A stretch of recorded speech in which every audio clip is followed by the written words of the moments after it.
باشا ليه فضل كبير في معرفة تاريخ الدراسات القبطية في مصر، فهو أول من فكر من المصريين في إنشاء متحف قبطي يجمع فيه كل التحف والآثار القبطية، فكان أول من اهتم بالهوية القبطية.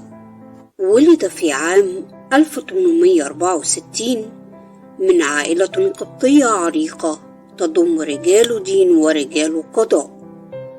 امتدت حياته لمدة 80 عام، حيث توفي في عام 1944، وقد تلقى تعليمه في مدرسة الأقباط الكبرى. ومن شدة قراءاته لكتابات المؤرخ الإنجليزي الكبير ألفريد بيتلر زاد عشقه للآثار القبطية.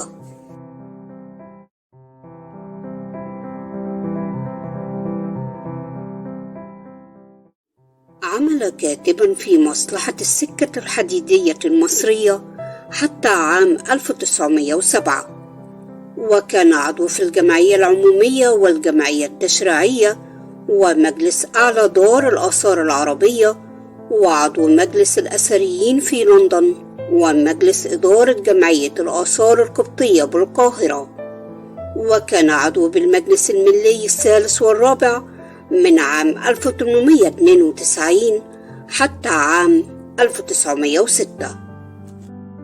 وقد أجاد اللغات الإنجليزية والفرنسية والإيطالية، وحصل على رتبة البشوية في عام 1915. فقد اهتم بتأسيس المتحف القبطي في عام 1908، والذي افتتح رسميا عام 1910، وكان أول أمين له.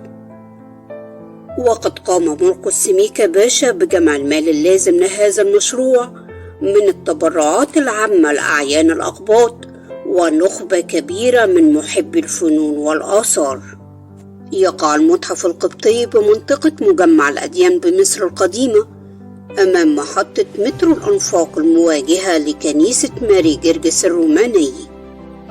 وقد أبدع مرقس سميكة باشا في اختيار واجهة المتحف التي تشبه واجهة الجامع الأقمر بشارع المعز، فمزج العمارة المسيحية بالعمارة الإسلامية يدل على الترابط الحضاري منذ قديم الزمن.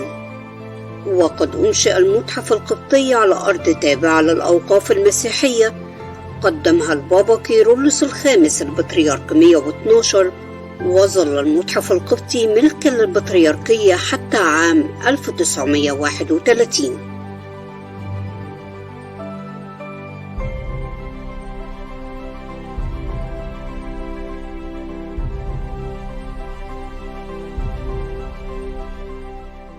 وبعد ذلك تم ضمه إلى أملاك الدولة. وتقديرا لجهود مرقس سميكة باشا، قامت الحكومة المصرية بعمل تمثال نصفي له على نفقتها، ووضعته في ساحة المتحف القبطي. وقد اهتم مرقس سميكة باشا بالعمل على كسوة جميع أسقف قاعات المتحف بنماذج هائلة من قطع السقوف القديمة ذات النقوش البديعة المتعددة الألوان والأشكال.